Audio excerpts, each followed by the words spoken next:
Hello and welcome to the Beauty Industry Podcast, your online support community for the professional beauty industry. I am your host, founding director of Beauty Industry, Tamara Reid. Here we are closing the competitive gap and speaking your language. This is a platform created and dedicated to the professional beauty industry, valuing community over competition. We serve to help connect you with inspiration from industry experts, expand your knowledge through educational pieces, and bring you the latest in product and technology innovation. This is Beauty Industry. Today is episode 4 of 7 for our mini-series, The 7 Essential Steps That Turn an Average Treatment into an Exceptional Experience, brought to you by the Global Beauty Group. Step number 4 explores the treatment for the purpose of validating the client's concern, connecting the client's lifestyle to the concern, providing education and planting the seed about product and future treatments. Now, at this stage, the client has made their booking through the appropriate channels. You've obviously impressed them with your space ambience and your presentation standards, and you performed a consultation asking open-ended questions, focusing your conversation and investigation on the client's lifestyle, which is contributing to their concern. The diagnosis step we're discussing today is the second most crucial step of the client experience, the treatment being the first, which we're going to talk more about in episode 5 next week. Now, sadly, even though the diagnosis is such a crucial step, it's often left out of treatments we perform because therapists think that their clients don't want them talking during the treatment. I am here to tell you that that is a made-up story in your head, my friend. Sometimes we do that. Clients actually love knowledge and education from therapists. In fact, many clients actually come into your beauty space for this actual reason. Now, if we don't give the client education about their concern and the knowledge we have to make an impact on their concern, where do you think they're going to get the information from? That is right, Dr. Google. And I'm sure we have all had one of those clients who have taken a little visit to Dr. Google before, and they've come into your treatment room, and how much fun is that trying to teach them otherwise and unlearn their bad habits? So therefore, it is up to us to share our knowledge with them. And guess what? You are the pro. You have studied, so you have all of this knowledge ready to go in that brain of yours. When we think about it, beauty school teaches us anatomy and physiology of the face, skin, and the body. We learn cellular biology and ingredient knowledge through our product companies. We further learn technology and science chemistry through our device manufacturers, and you learn about health, gut, food, internal factors, and all of the like, which contribute to the client's concern through your whole food and supplement companies. So hello, you are the perfect person to teach your clients about their skin. In fact, there's no one better really, and that's why they're in your space. So the diagnosis, in my opinion, is the most fun part of the treatment because we get to show off all of the things we know and love to speak about. So woohoo from my end, am I right? Now, where does the diagnosis fit into your treatment, you might be asking? Well, it comes into play as soon as you have cleansed the area of the face or the body that you're about to treat. So for example, if you were doing a facial, the diagnosis would come after your double cleanse. If you're doing a massage, then the diagnosis would come after you've started working the muscle or clean the area. A pedicure after you perform the foot bath, and a wax after you've cleansed the area free from oil. So that's the best thing about the diagnosis, in that it can be performed with every single treatment that you do. So for this very reason, when I speak to therapists about their targets and they tell me, Tamara, I'm not doing any facials, therefore I can't hit my targets, I say boohoo to you guys, because you've actually got more service area to work on and diagnose when you're not treating the face. Therefore, more opportunity for retail and prescription, therefore easier targets to hit. Now, the diagnosis is actually quite simple. Basically, what you're doing is you're looking and feeling at the surface of the area where you're about to treat to make sure that the treatment you're about to perform is actually the correct one, but 2, to actually validate the client's concern. I've seen the diagnosis performed many times in many different ways, and for the purpose of consistency with our mini-series today, I'll be focusing on the face, but I'm also going to give you insight into other treatments as well. So on the face, a diagnosis should come after your skin analysis, and I'm sure we were all taught this in beauty school. The skin analysis is the time where you apply 2 cotton rounds onto your client's eyes, you take out your BT zoom or your Maggie lamp and you look closer at the skin now that it's in its most natural state, which is cleansed and free from makeup. Walking your way around the face with your sense of touch, you can feel everything from texture, tone, elasticity, integrity, heat, and otherwise, all while you're looking with your eyes for clarity, concerns, barrier impairment, and pretty much general hydration. Now, your mouth here should also be utilized to ask any further investigative questions that you might need to confirm with your client. Otherwise, it should be telling them or her or him what you can see in a compliment sandwich. So I've had many skin analysis done before where the therapist has gone, now Tamara, I can see your pigment, your dehydration, your fine lines, your breakouts, and that doesn't feel very nice. So when I say a compliment sandwich, it literally means telling them something good that you're seeing, layering that with the concern, and then finishing off with a positive note. The reason I state here that you must speak to your client through your skin analysis is because it is so scary to be the client and lay on the bed while somebody has a big, bright, magnifying light in your face looking at your biggest insecurities. So speaking them through the analysis is a great way to keep your client comfortable during the treatment. Once you have confirmed with your client their concern in the consultation, validate their concern through the skin analysis, and you'll need to move forward from the head of the bed, which, yes, can be the most daunting part of the treatment because we're most comfortable sitting at the head of the bed, and you'll need to face your client. Your diagnosis does not need to be scary. In fact, it's quite simple if you just remember 3 things. Firstly, we're going to educate. Second, we're going to prescribe, and third, we're going to rebook. Doing this while you're facing your client is the best way to have them understand how and why you'll be taking home product and returning to your space for another treatment. Doing this from the head of the bed without eye contact just leaves your client with a sore neck because they're trying to look up at you the entire time that you're explaining. So with step 1 of your diagnosis, the education, you're going to need to educate on the skin concern, and ideally this should be done with a diagram or a 3D model of the skin, or even treatment area like the muscle or the nail bed, whatever you're treating. Remember how you like to learn in a classroom. So some of you will be taking notes, other of you will be looking at the teacher, otherwise you might be pretending to practice a massage move with your hands. Others like to learn by listening on podcasts like this. So these are all different ways for you to learn and absorb information, and your clients are the same. So when you're explaining and educating your client, using diagrams and models is a really great way for your client to visually connect the dots between your recommendations and your prescriptions. If you have the Observe 520, then you're in the best position possible because you can actually take your iPad, which you took all of the photos on during the consultation, and you can show the client their own images of their skin. And using that little pencil tool, you can actually circle and highlight all the areas you're talking about as you're talking about them, which makes your job so much easier. Community, I'm just popping in here for a little mention of our mini-series sponsor, the Global Beauty Group. I adore that the Global Beauty Group lives and breathes their mission of making people feel wonderful.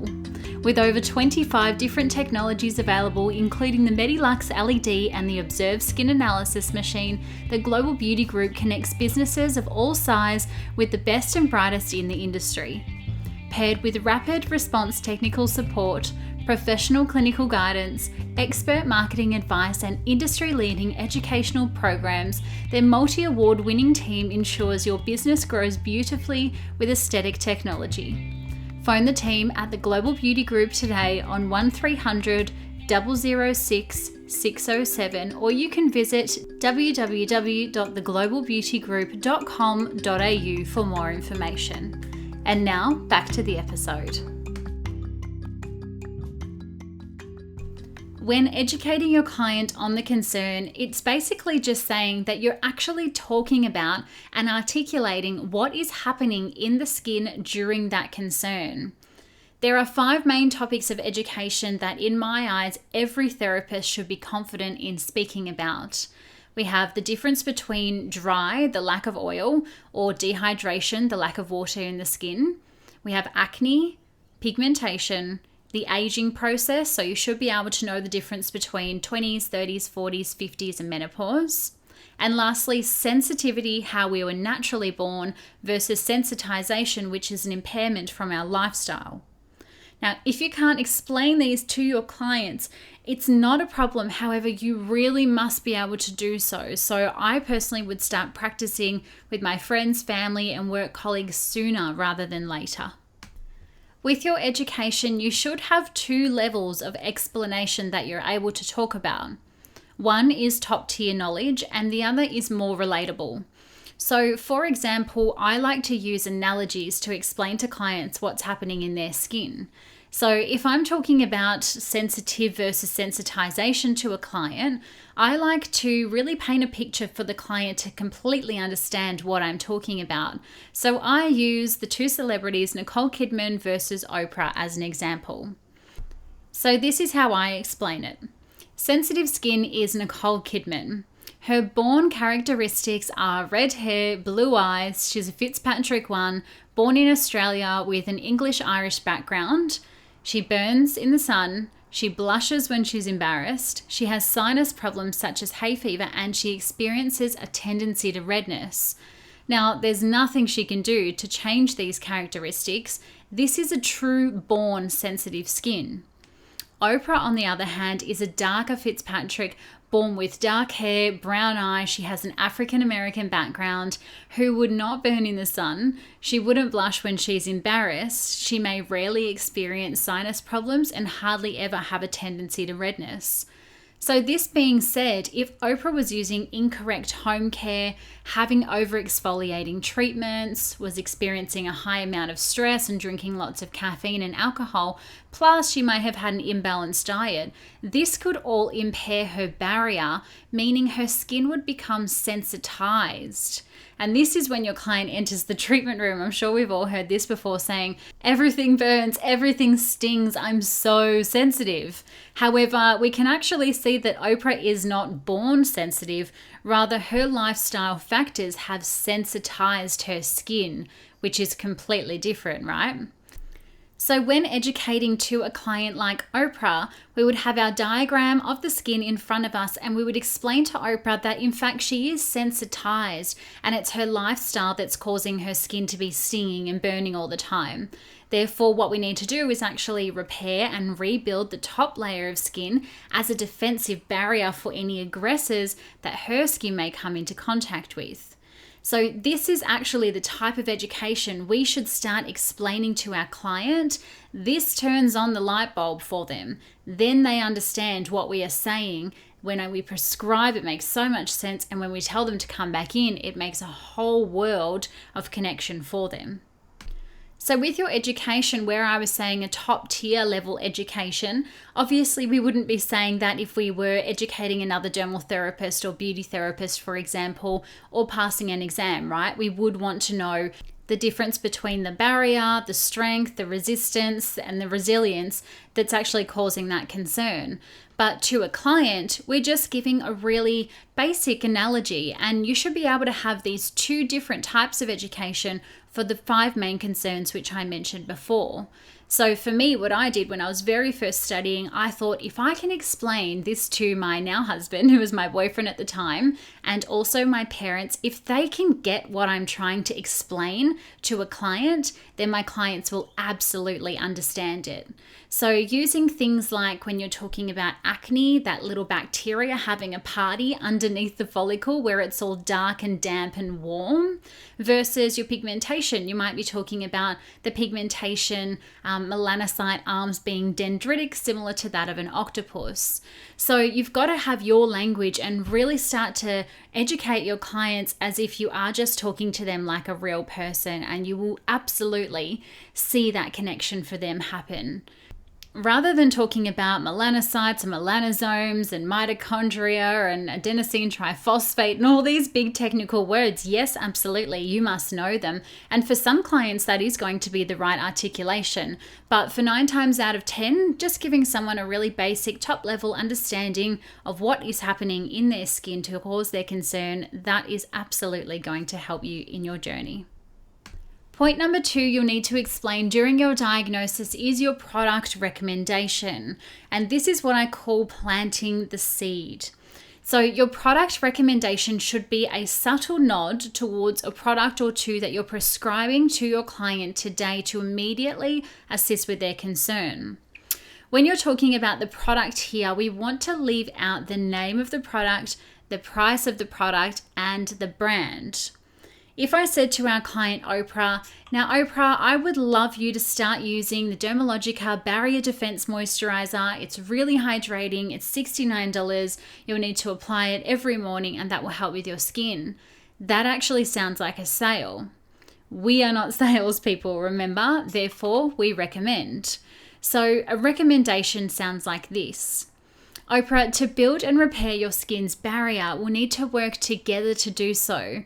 Therefore, a little homework you could do while I'm treating your skin professionally would be to introduce a simple, lightweight product which has ingredients that act like a protective second skin to address that stinging and burning that you told me you're feeling when you typically use products. Sounds completely different, right? So when I said subtly nodding towards the product, I am recommending and I'm not selling to her, because I'm not talking about brand names and price and, the names of the actual product itself. I am really recommending as per the concern that she told me and the solution that's going to help. So when I plant that seed, Oprah is now thinking, what is that product? Can I fit it into my routine? Do I have to pay rent this month? What can I do to make that happen so I can take that product home with me today? And it sounds pretty good. Once you've planted the seed about your recommendation, this is when we move on to the rebooking, because as we know, there is no Harry Potter magical treatment which is going to solve all of your clients' concerns overnight. Here we mention the progression of their treatment from today onwards, like so. Oprah, as your skin has been feeling burning and stinging for quite some time now, I'm sure you'll know that there is no immediate fix to the concern. What I would like to do is start you on our Rebuilding Skin Treatment Package, which will take you through the next 6 months of treatments to heal and repair your skin's barrier, leaving you with more strength and integrity to the skin. These will be spaced out monthly and will hugely impact how your skin feels in the coming months. Again, notice here that I'm not suggesting one more treatment in about 4 to 6 weeks, which is language that I hear all the time. I'm suggesting a course of treatments because our client Oprah has a concern. There's no quick fix, right? She's told me her skin's burning and stinging, or she's got 40 years of pigment, she's got 40 years of sun damage, 40 years of aging, whatever the concern is. There's no overnight success, right? So from here, I let Oprah know that this is her quiet time to relax and enjoy today's treatment. And when we're finished, I'll recap today's findings, which means she knows this discussion's going to continue after she gets off the bed. But guess what Oprah is going to do from here, apart from snore, because of course you're going to give her the most magical treatment ever. She is going to be thinking about the product, the treatment package, and what kind of investment or changes she needs to take on today to solve the problem. This way, we're actually giving the client some of the responsibility back to them, and she can understand, or he, that it's a partnership to solve their concern. Now, I know a lot of businesses have treatment packages and they're not being sold. I don't know why this is, because treatment packages are the bee's knees, and we know that. I was talking to a business owner the other day and she said, we've just done a menu refresh, and I said, where are your packages? And she said, well, they're on the computer. But no, they need to be drawn out, and your therapist, and if you're a therapist, you need to be speaking about them. So with your treatment packages, don't make it too confusing and call them all crazy, kind, weird, wonderful names. Just call them as they is. This is the brightening package. This is the hydrating package. This is the breakout clearing package. This is the sensitive package, whatever that looks like, so that it's easier for you and your therapist to actually explain to the client what their package means for them today. Now, there will be some of you who are thinking, Tamara, there is absolutely no way that you can do this with treatments other than a facial. And just for all you people in the back, here is another diagnosis example, which I'll talk you through from the very beginning. And we can use a pedicure for this example just to show you. So we'll use our client Mary now. We're moved on from Oprah. Mary, see here how you've got quite a lot of dry skin around the nail bed and your nail quality is quite weakened? Well, that's actually due to a lack of oils you're receiving in your eating habits, as we mentioned during the consultation. So if you introduced a little bit more oils and fats into your lifestyle, like avocado, macadamia, salmon, etc., you'll actually find your nails and the surrounding skin to start to strengthen, meaning that you're going to get a lot longer out of your pedi today. Now, I would love to see how far we can get your pedicure lasting, and if you're willing to do a little bit of homework for me and introduce a topical oil into your routine, just add it into your nail just around the surrounding nail before bedtime, that would actually help keep your nails looking freshly polished for a lot longer, because you won't have all of that dry skin shedding around the nail bed, meaning that when you return to me for your next pedicure in 6 weeks, you're only going to have to book in for a half-hour touch-up rather than our hour deluxe pedi. How does that sound? Now, I don't know about you, but if I could get the same results from an hour pedi in a half hour just by introducing a little bit of avo into my lifestyle and a nail treatment oil into my home care at night, I absolutely would. So see how everything actually changes when you just tell the client a little bit about what's happening in their skin, on the body, on the face, on the foot, wherever. Just give them that little bit of education and prescribe rather than sell, and then rebook your client. How magical is it? It literally just takes 2 or 3 minutes and 2 or 3 sentences. Now, I know what you're thinking. I am a mind reader. Yes. Oh my goodness, this is so scary. And it is. But why does it feel so scary? Because we're creatures of habit. And we've always done what we've always done. And we don't like change. However, I can absolutely assure you, I have done this so many times with so many therapists. If you go into your next treatment and you try this diagnosis technique, once you get the hang of it, you're going to hit your targets. You're going to get more hours because you're building up a loyal clientele, and you'll actually wonder what the heck you were doing before you ever listened to this episode. Yes, you will absolutely say random things at the start. Purple Monkey dishwasher, why did I ever say that? But it's just change, and it takes 14 days to break a habit. So if you stick with this for 14 days, I would love to hear what your results are, because I know you're just going to blow it out of the water. So just to recap, we are taking a look at the skin and we're analyzing it to confirm our findings. We're going to turn around to face the client. Dun, dun, dun. This is the scary part. And where possible, we're going to use a diagram or a model or your iPad to visually show the client and educate them today about their concern, which, by the way, is why they're in your space in the first place. We recommend a product, we drop in the future treatment, and all of this sounds like a lot of information, but as I mentioned, it's just 2 to 3 minutes and a couple of sentences, which is not hard to get through at all. A few little hints. Don't do this with every client, right? It's just the first time you see them. You don't want to do this with every single treatment your client comes in for, because they're going to go, hang on, what's going on here? She's never done it before, and why is she doing this now on the 80th time that I've been here? So just for new clients, or for clients who haven't been in maybe 6 months to a year. Another thing, go into your diagnosis expecting nothing from your client. When we expect something, we act needy, and we can feel that. We feel inauthentic. The client knows that we're just trying to sell them something. So just have all of that weight lifted off your shoulders. Go in expecting nothing. Educate your client, prescribe them a product, recommend them a future treatment, and guess what? You're just doing your job because they have a concern. And if all else fails, you're practicing your education. So that's pretty fab, right? Now, if you say to me, and a lot of therapists do, Tamara, I know what dehydration versus dry skin is, but I just can't explain it. I hate to say this, but it actually means that you really don't completely understand that difference or that education. Because if you did completely understand it, you would be able to explain it. So go back to your books. Maybe you need to do a little bit more research. Practice your main concerns of dry versus dehydration, breakouts, pigmentation, aging, sensitive and sensitized, and your world's going to turn upside down, and so will your clients. Thank you so much for tuning into episode number 4 of 7 for our mini series, the 7 essential steps that turn an average treatment into an exceptional experience, brought to you by the Global Beauty Group.